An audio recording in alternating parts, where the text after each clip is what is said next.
Good morning. We are live, MMBBA live. Welcome, Gene Frazier. How are you doing today? I'm doing great. Glad to hear it. So, welcome to MMBBA live. I'm Sean Williams. I'm your host and the current president of the Maryland Mortgage Bankers and Brokers Association.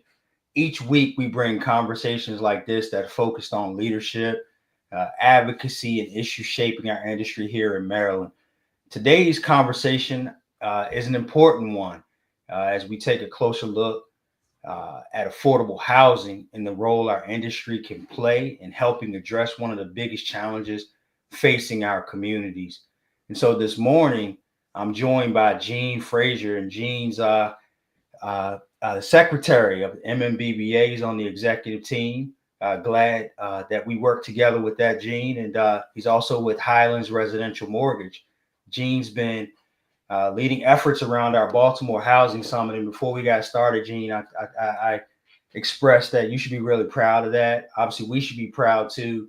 But you just taking that and run with it, and it's growing, and it's become an event that people just don't want to miss. That you must be, and it looks different too as well. It's not just all mortgage people that are there, and so that leads us to the collaboration, housing and collaboration, advancing affordable housing in Maryland.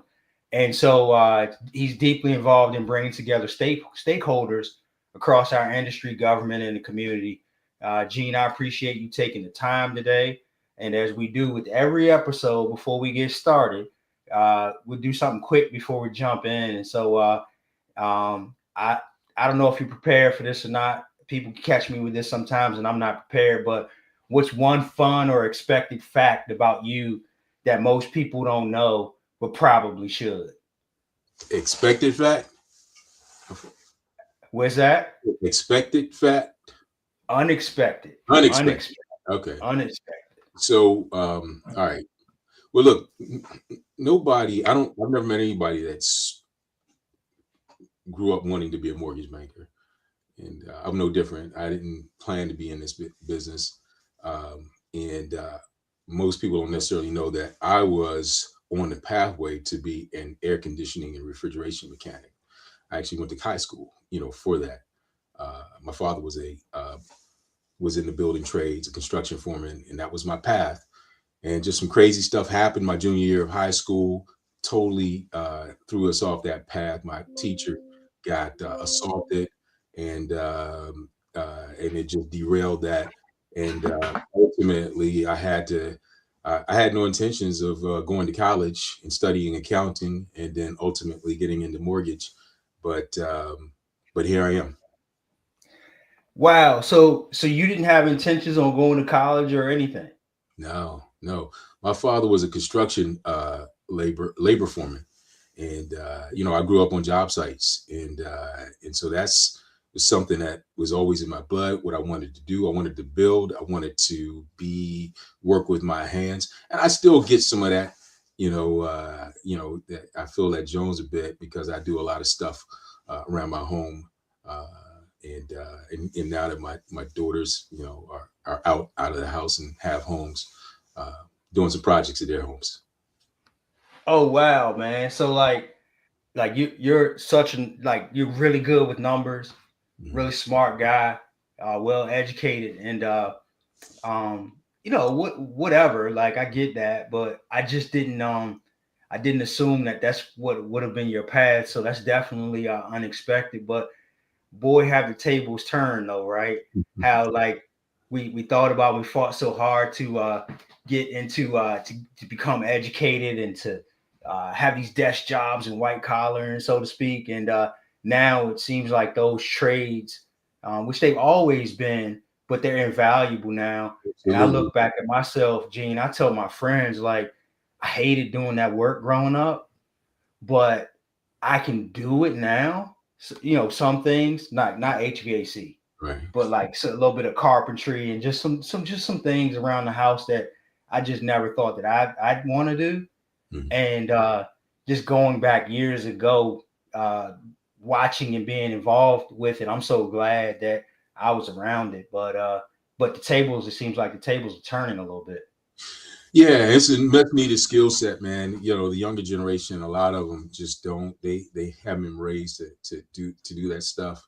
Um, I'm trying to, like, I have a son-in-law now, trying to school him a little bit, give him some of those life skills. I think it's important life skill to have. And I tell you, yeah, I'm not sleeping on the trades. I'm a big advocate. You know, I'm not saying that I necessarily I didn't level up. It's just I went in a different path by getting in the mortgage space. You know, they're being in the building trades can be extremely rewarding. I probably would have loved it, but one of the things I wouldn't have had as much um, or what I would have missed about what I do now is I feel like I touch so many more people directly and individually, and have the opportunity. I'm being blessed with the opportunity to have such a broader impact over their, their wealth and their future, path in life through the work that we do. So I count it a blessing to have been brought into this industry. That's awesome. Thanks for everything you do. And so we can get started now. Start talking about mortgages a bit more. So um, can you start by sharing your background, what you've done a little bit of, but just share your background and your role with MMBBA, and then particularly lead into the work in leading the Baltimore Housing Summit. So I've been doing this for now 28, almost 29 years. Um, started, like I said, I was a accountant by background, but I never really liked really just being behind the desk and just crunching numbers. I wanted to be involved in making things happen. So I kind of moved into a business development role with the firm that I worked at before, and found my way in the mortgage space because we were doing some business development activity with mortgage companies. And I thought this would be a good career path. 29, almost 29 years later now, I think I've helped close to $1 billion of loan transactions directly, and led teams that have closed, multiples of that over my career. And I still, work directly, with clients, helping them, with the navigate the biggest purchase that many of them are going to have in their lives. So, with regard to the Your housing, role with MMBBA. all right. So, look, you got me into this, man. We were on a boat one day, I think, on one of your fishing trips, and you said, "Gene, what do you think about joining the board?" Because I hadn't gotten super involved in the MMBBA. I was involved in my community, involved in with my clients, with the teams I was building, but never really involved with our professional organization like that. And because honestly, man, I don't know. I didn't really feel a super great connection. I had some folks that were I knew a lot of folks, but I didn't necessarily connect it to some of the um, things that I cared about. Maybe that it was definitely a miss, because you open my eyes and say, "Hey, Gene, you should get involved," and so and then you pulled me in. I joined the board, put me on the ladder, and you've always been sort of a visionary guy that thinks outside the box. So I appreciate that. Um, what my first year on the board, I came into a board meeting and they were talking about doing a Baltimore Housing Summit. Malcolm, who was the president, Malcolm Hollenstein, the president at the time, said, um, mention this Baltimore Housing Summit, I think, is in a way to get the MMBBA into more prevalent, or increase our presence in Baltimore. And as soon as I heard about that, I'm like, okay, no, I'm going to step in. That's how I'm going to plug in, because I've been on the ground here in Baltimore. I'm not from Baltimore. I'm from Prince George's County, DC, and I grew up a Redskins fan, big DC guy. But at this point, I've lived more than half my life in Baltimore, and have begun to make friends, and become really embedded into the community, locally here to the point I really care about this city, Baltimore, where I am, and I see so much potential. And I wanted to take this summit and have it be a vehicle to impact the community, uh, and impact the progress that's happening in Baltimore, not necessarily just be another MBA education or outreach event. We already do that with our annual conference. Uh, I wanted us to do something that I think can have an impact on moving the needle in Baltimore housing, and at the same time do something that I think um, elevates the role that the mortgage professional plays, um, practically, but also perception, from a perception perspective, in in the broader housing conversation. I feel like we are typically looked at as kind of transaction oriented, players.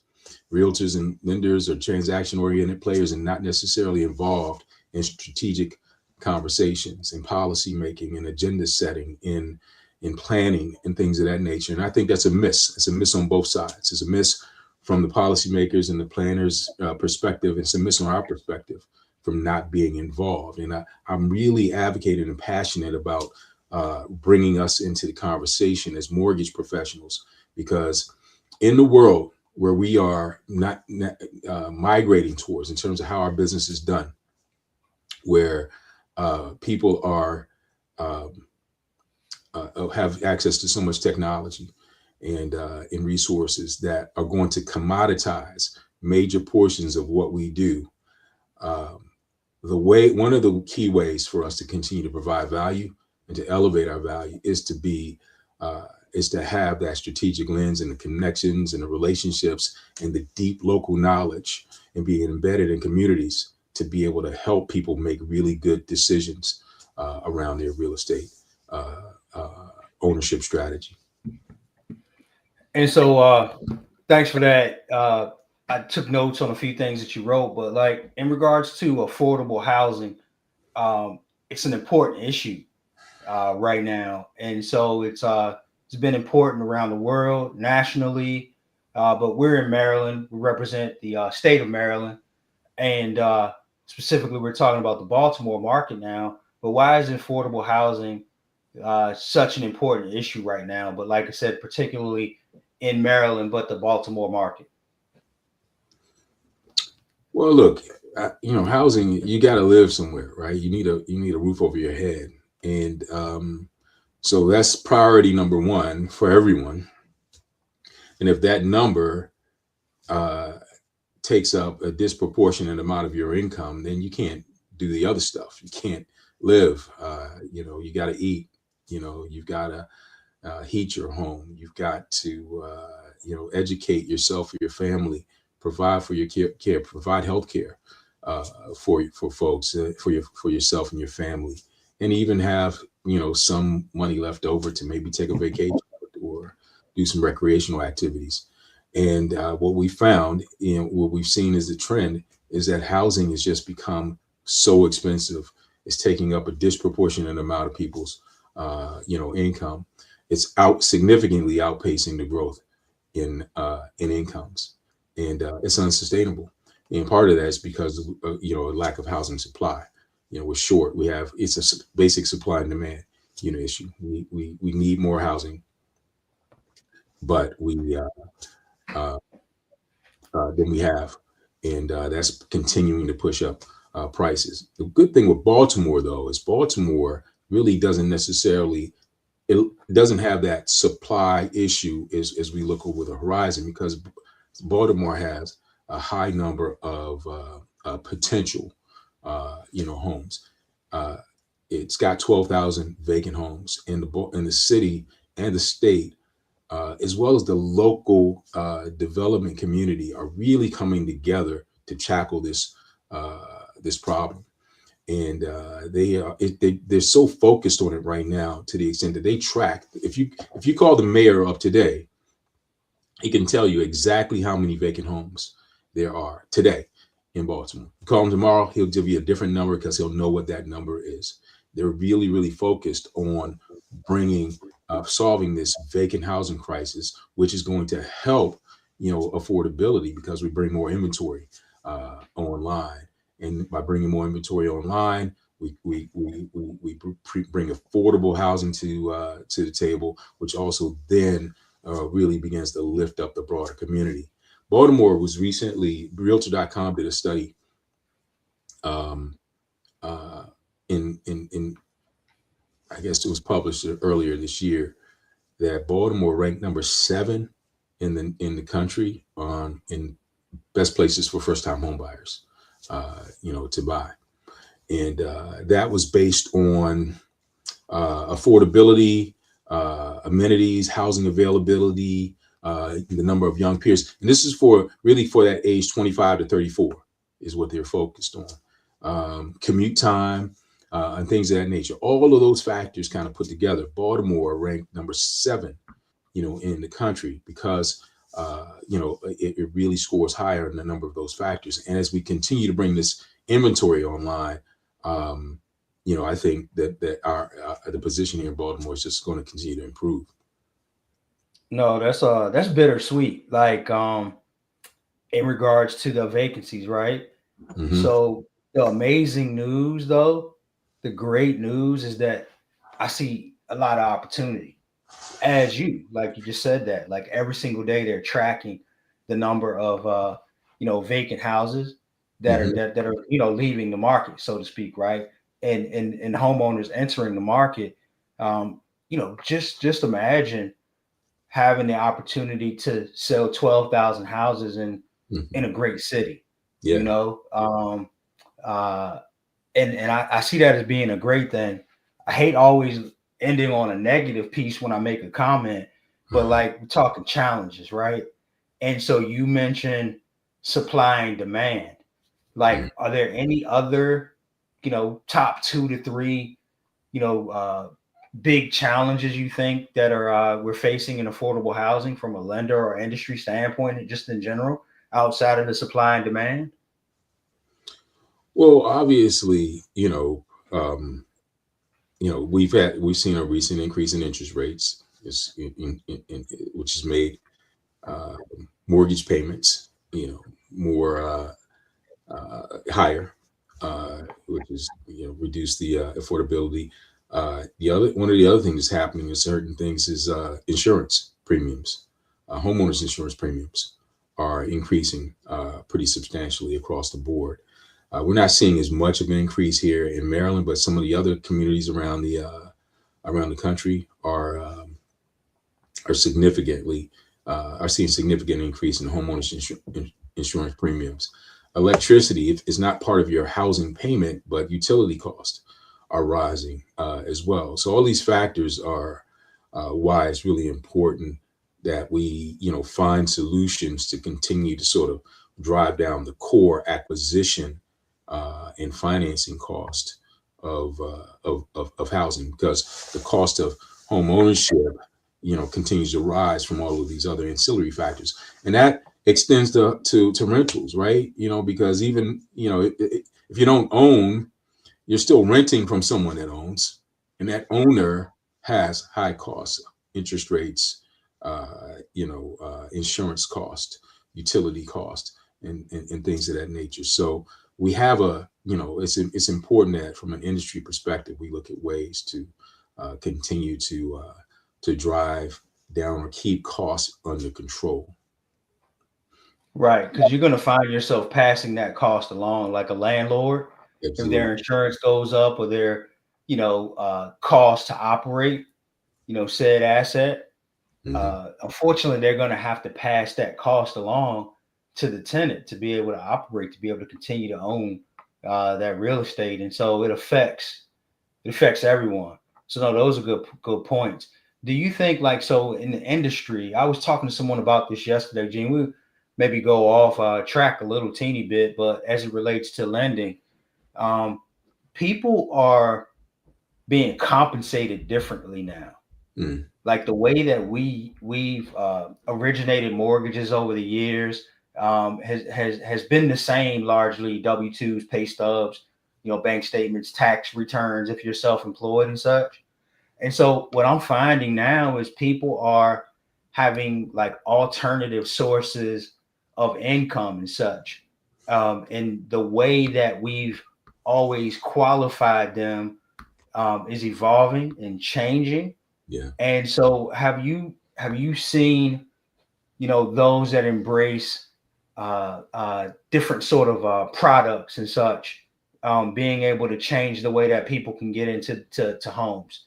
So, Yeah. like for instance, like a non-qualified mortgage. I'm working with one right now, and they uh, they don't document their income the way that the book says that they need to in regards to their taxes and such, right?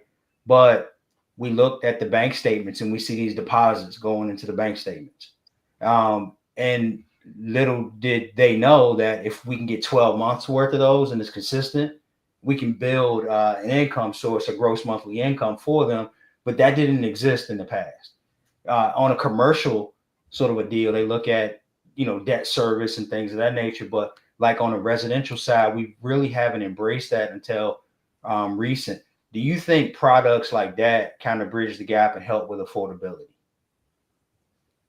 I think it helps some. I think it helps more with access, right?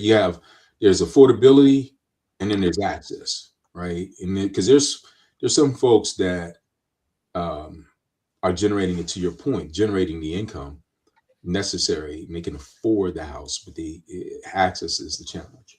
So I think those products are more about access. They're not necessarily about affordability, uh, because a lot of them require larger down payments, um, than traditional mortgages, straight Fannie Mae, Freddie Mac, FHA type loans.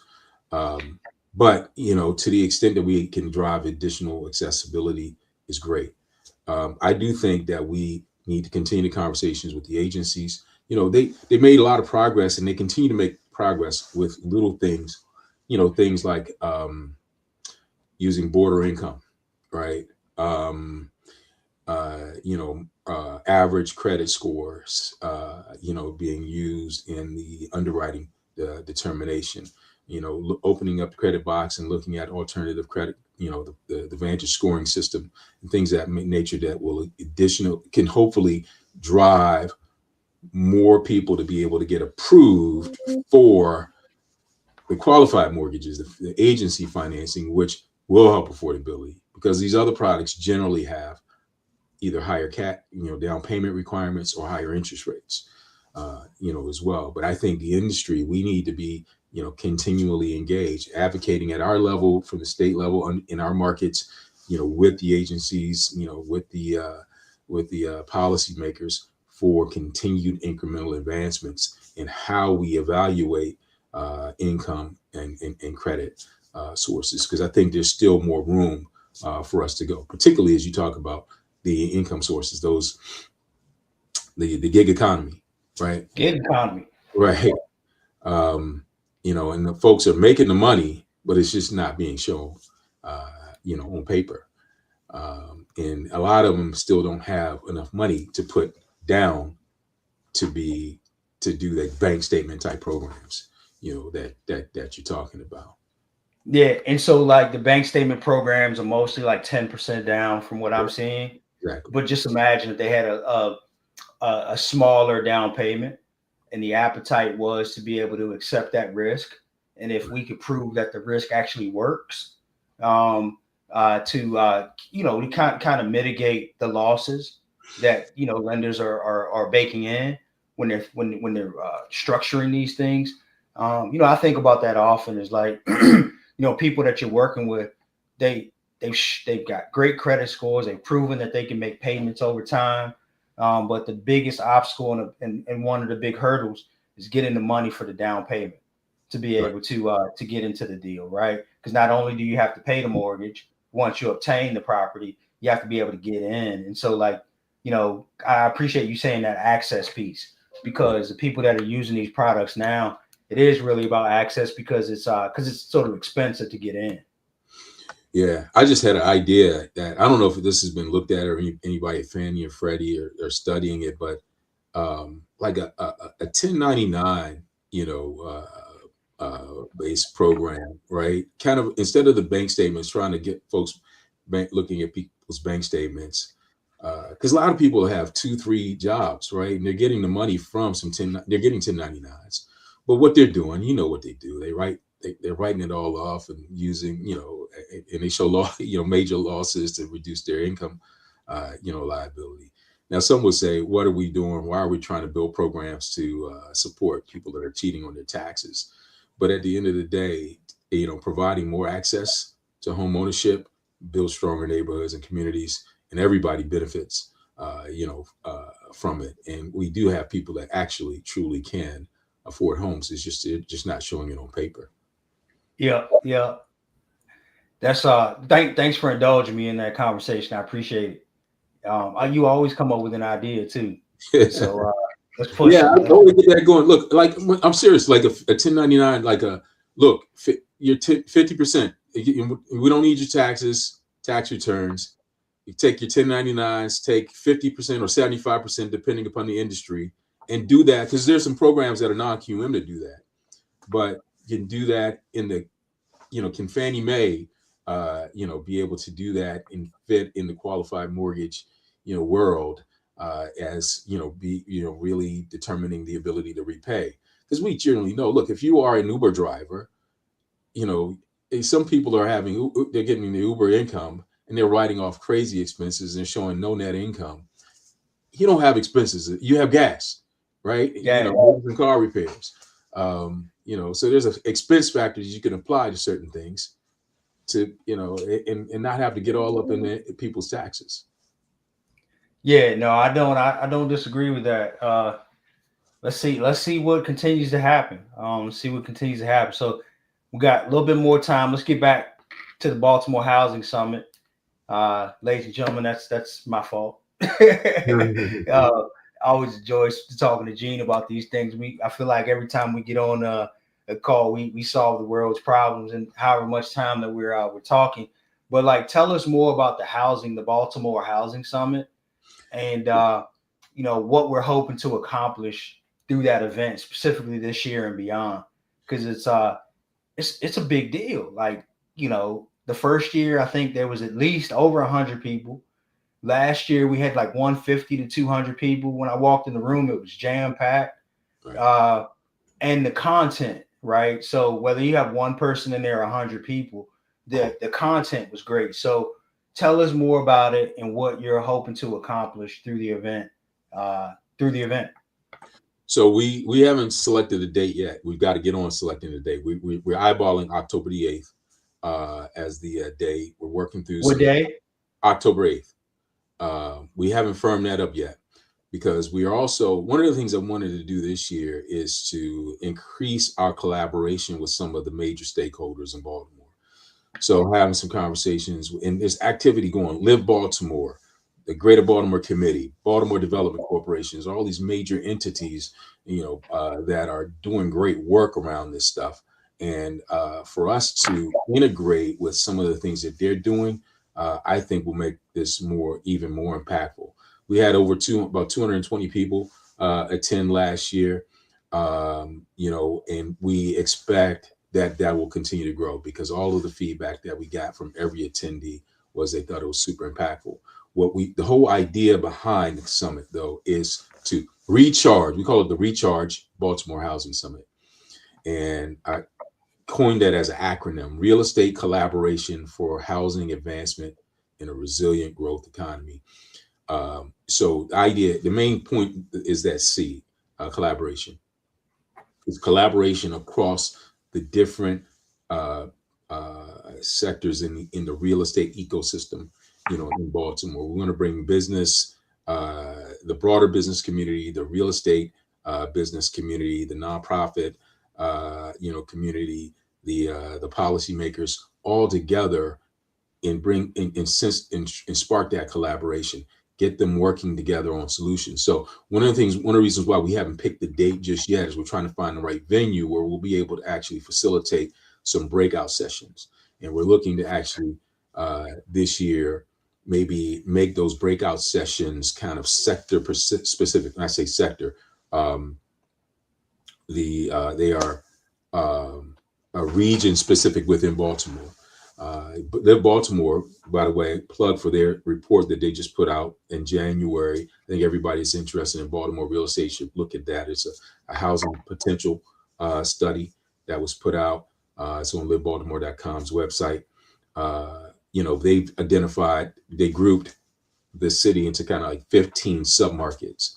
And I think we would probably, if we could identify maybe 5 or 6 of those submarkets and do a deeper dive and bring people together that have interest in doing development, investing, lending, selling, nonprofit community development work in those sectors together in the room at the same time, to discuss solutions, maybe collaborate on some business initiatives. I think that's going to be really, really powerful.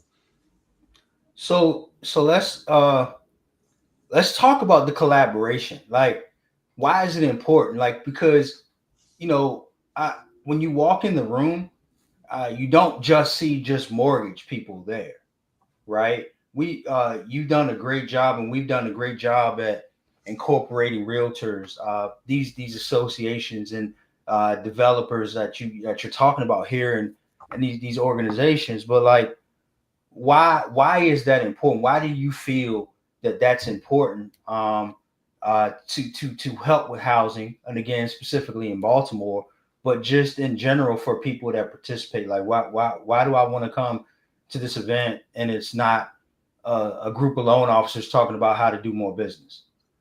Yeah, I mean, we have other venues for that, right? We do education stuff throughout the year, where we, as loan officers, we have business, building things or business tips. This is about, um, I guess, as we said, the collaboration. In order for, I think, progress to be made in anything, you know, um, all of the different players that touch the ecosystem, really need to be aligned and working together. Sometimes you have all this energy, and if it's being pulled in multiple different directions, it could be generally in the same direction, but if it's slightly in different directions, you just don't get the sense of momentum and the breakthroughs that you get when people are aligned.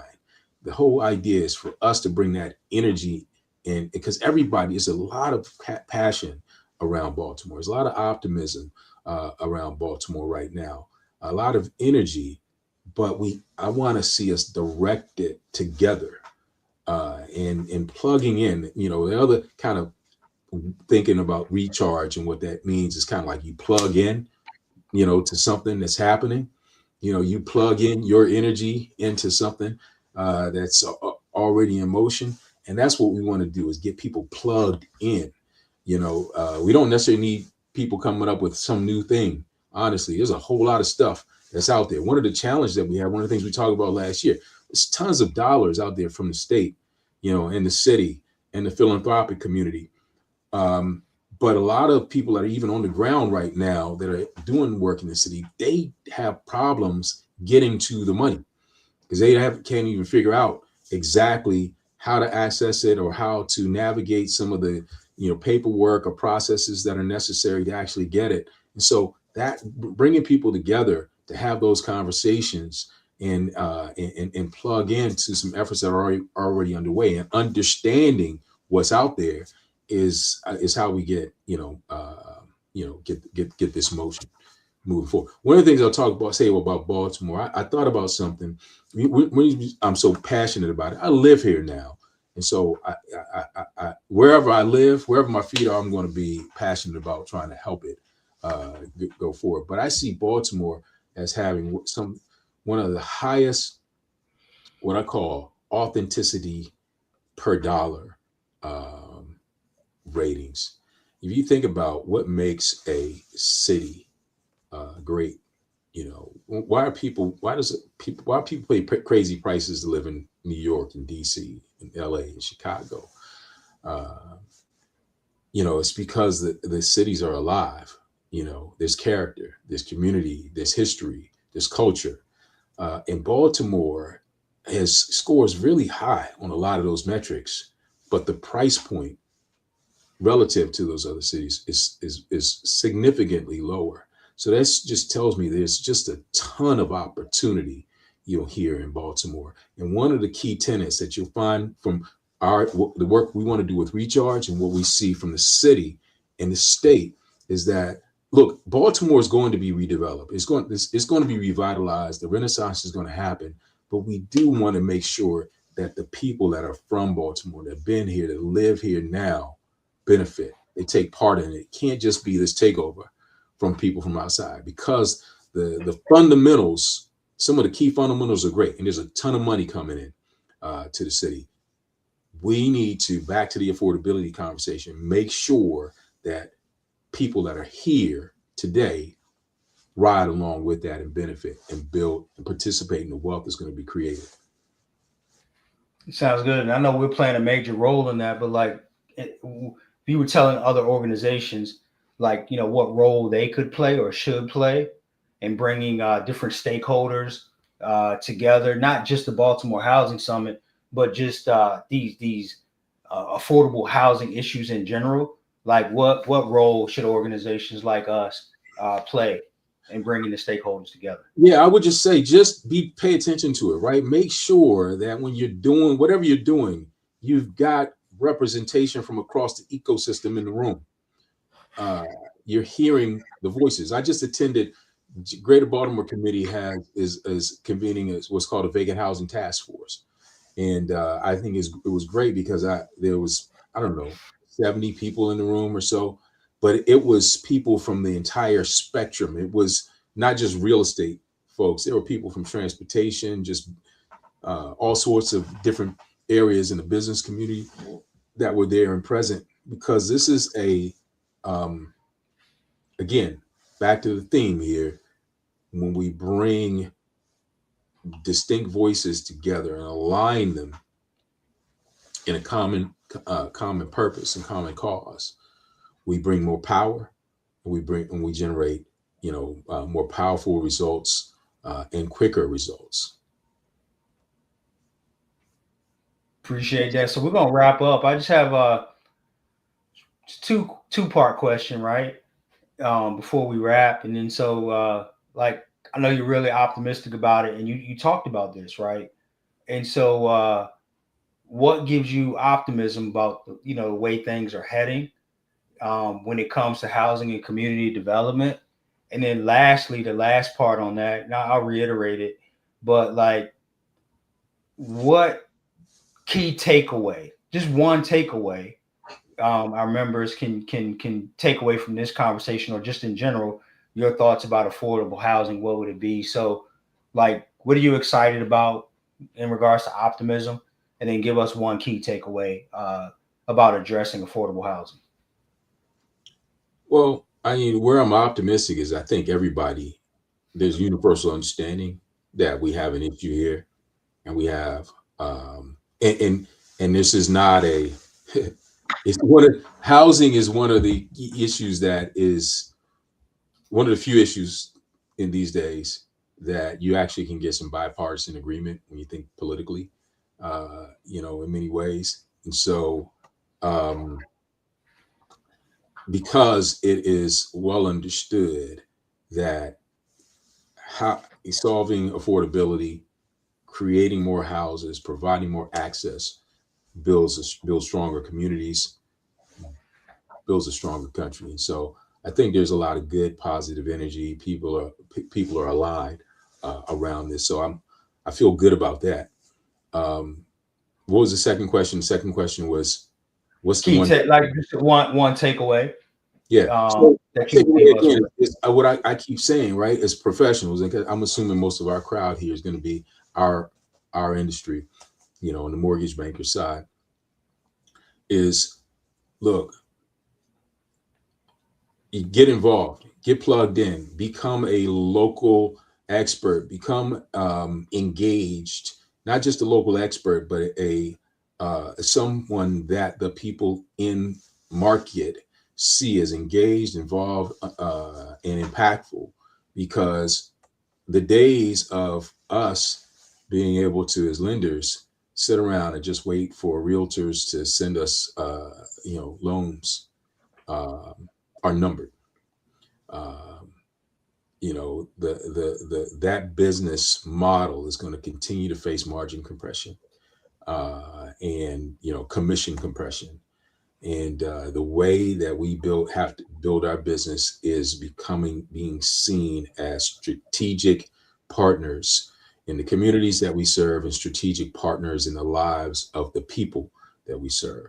And so I implore everyone to really get serious about this. You can't, you may be making a lot of money right now, just calling on realtors, which is, keep doing it, but you got to diversify the business and become an embedded professional in the community. That's awesome. That's awesome. So, man, Gene, thank you for joining us and for the work that you're doing to bring people together. This is an important issue around this important issue. For everyone watching, affordable housing is not just a policy discussion. You mentioned that it's bipartisan. It's something our industry has a real opportunity to influence through collaboration, innovation, and engagement. MMBBA will continue to support these conversations and create opportunities for our members to be a part of the solution. Be sure to stay connected with us for future episodes of MMBBA Live. Remember, we're every Thursday at 10 a.m.